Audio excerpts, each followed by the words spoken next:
عسلامة ومرحبا بكم الناس الكل، إن شاء الله تكونوا الكلكم بخير يا ربي. اليوم جبت لكم وصفة جديدة اللي هي الروز الجربي، وصفة ياسر بنينة. وكيما تراو ما شاء الله يجي روز فارك على الآخر وبنين برشا برشا بطريقة سهلة برشا ومبسطة.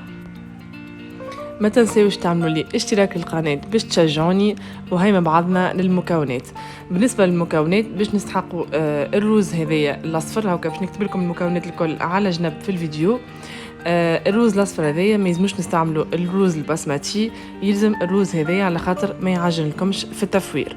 نستحقوا كعبات سفناريا انا قصيتهم ونظفتهم، السبناخ، وذي بالنسبة للحم نستحق أنا الحم عجول على خاطر راهو اللحم البقري الآخر شارف وما يتيبش في ساعة.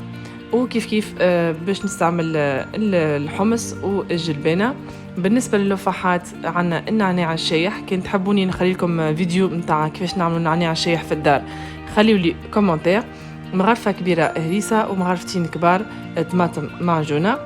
وكيف كيف باش نستعملوا نسحقوا مغرفة صغيرة نتاع كركم، وما يقارب مغرفة كبيرة نتاع تابل وكروية، ومعهم مغرفة كبيرة فلفل أحمر مرحي، فلفل زينة، ومغرفة صغيرة فلفل أكحل، ومغرفة صغيرة ملح. هذا هو بالنسبة للفاحات.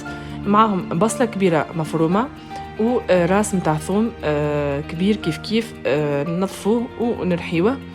ومعهم حكاية كيس كبير زيت زيتونة ومعدنوس. أنا عملت ربطة كيف كيف غسلتها وقصيتها كيما هكا جويدة. هذوما بالنسبة للمكونات متاعنا لليوم. وتو نمشيو لطريقة التحضير. أول حاجة نعملوها ناخذوا إشقالة واسعة باش نصبوا فيها الخضرة متاعنا الكل مع بعضها. أنا صبيت المعدنوس، من بعد صبيت السبناخ. مهم برشا راكم تغسلوا خضرتكم مليح مليح، خاصة السبناخ يشد التراب. ومن بعد صبيت عليه السفناريا،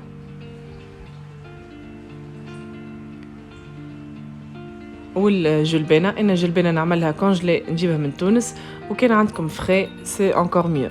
وراهي جلبانة ماهيش اوبليجي تحطوها، أنا نحب الخضرة هكا تبدا مزينة في الزوز الجربي، وانتم ليكم الاختيار. من بعد صبيت البصل،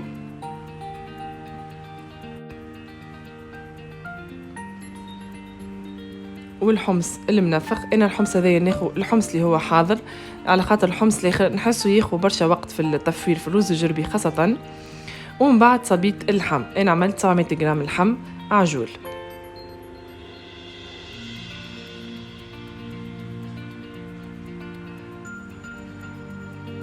واخر حاجه صبيتها هي الثوم.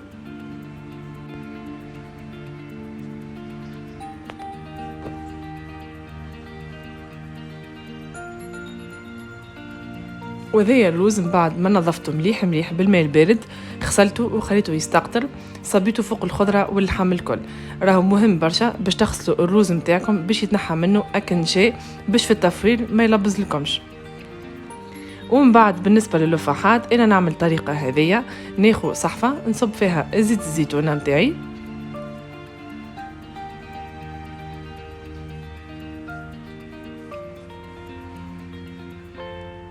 ومن بعد باش نصب اللفاحات الكلهم ونخلطهم مع الزيت باش هكاكا الخليط الكل يتجانس مع بعضه. ومن بعد في التخليط مع الروز يجينا اسهل. اول حاجه صبيتها هي الكركم والتابل والكرويه،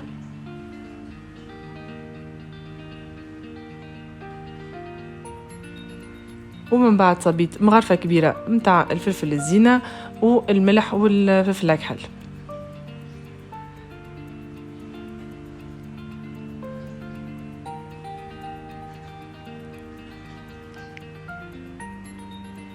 واخر حاجه هي مغرفتين كبار متاع النعناع الشايح.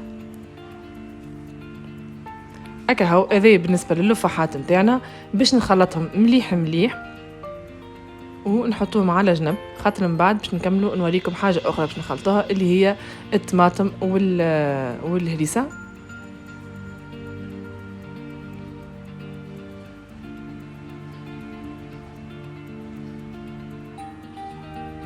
وكيف كيف بالنسبة للطماطم الهريسة خذيت صحفة صبيت فيها الهريسة متاعي والطماطم المعجونة. وأنا هذه أسيوس نعملها ديما نزيد شوية ماء وشوية زيت للهريسه والطماطم باش نحلهم فيه باش هكاكا ما تجينيش ياسر عاقده في التخليط مع الروز والخضره.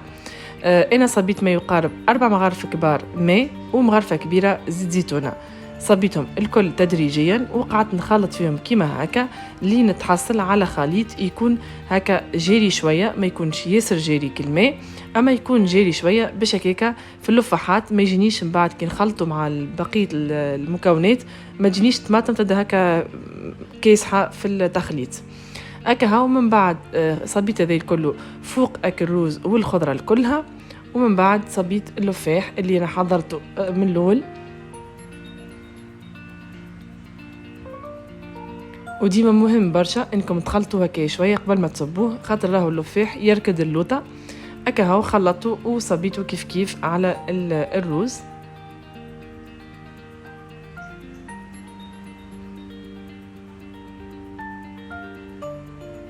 نحاولوا نصبوا الكميه كلها وكهو وطويكة قعدنا كان باش نخلطوا المكونات الكل مع بعضهم، نحاولوا نخلطوا بسياسة وهكا نحاولوا كأننا نعجنوا فيها، يعني منش نعجنوها كيما العجينة اما نحاولوا باش نخلطوا مليح الخضرة، خاصة السبناخ يبدا كاسح شوية هكا نكسروه شوية بيدينا وباش هكاك نتأكدوا اللي اللفاحات الكل دخلت في الخضرة وفي خاصة في الروز.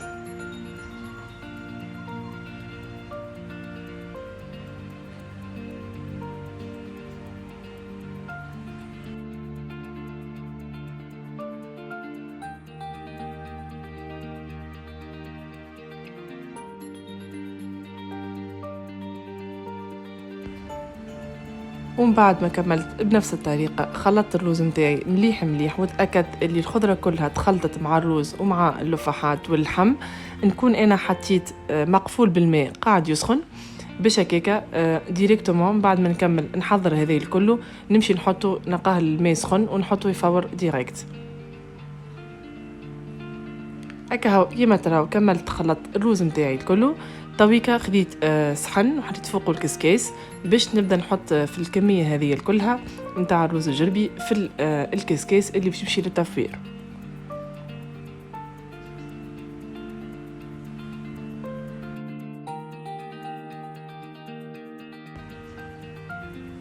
ومن بعد ما بدا الماء يغلي حطيت الكسكاس يفور فوقه هكا هاو. وكما تراو ما شاء الله الكل جاء ما شاء الله كله فاح مخلط مليح. ننصحكم ديما نصيحة انكم تطيبوا الماكلة نتاعكم سلة كما ديما نقولكم في لي فيديو، راهو سر الماكلة باش تجيكم بنينة راهي تجيب سلة وتاخذ وقتها في الطياب. هذا بالنسبة للروز خليته يفور على روحه. وفما نقطة مهمة باش نوصيكم عليها انكم ما تنساوش وما تغفلوش عليه بيسكو هو قاعد يفور على الماء، انكم ديما تتفقدوا اللي المقفول مازال فيه الماء من داخل على خاطر كي يشيح لكم ينجم يتحرق المقفول وما تشلقوش بيه. دونك اوكا انتم دو طون ان طون هكا كل مره هزوا الكسكاس وطلوا على الماء باش تشوفوه نشح ولا. وما ننساوش ديما باش نخلطوا الروز نحاولوا اللي تجيب من اللوطاني نطلعوه لفوق وكيف باش هكاك الفوقاني يهبط الكسكاس من اللوطه ويفور الكل بالكدا. وانا ديما مع الحاجه المفوره وخاصه الروز الجربي نعمل جرينات فلفل مقليين، قليت كي جرينات فلفل وملحتهم ونحطهم بعد في اخر كي تجيب الروز نزينهم في صحن التقديم.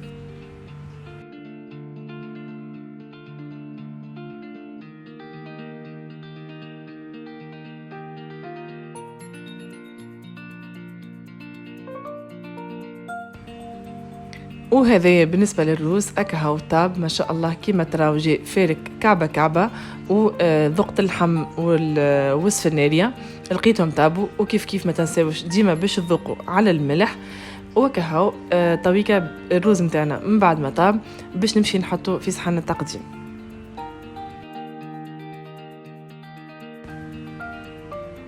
وما شاء الله كيما تراو تبارك الله جاي فارك على الاخر والريحه فايحه في الدار، الريحه بنينه برشا كيما ريتو بطريقه مبسطه على الاخر وسهله.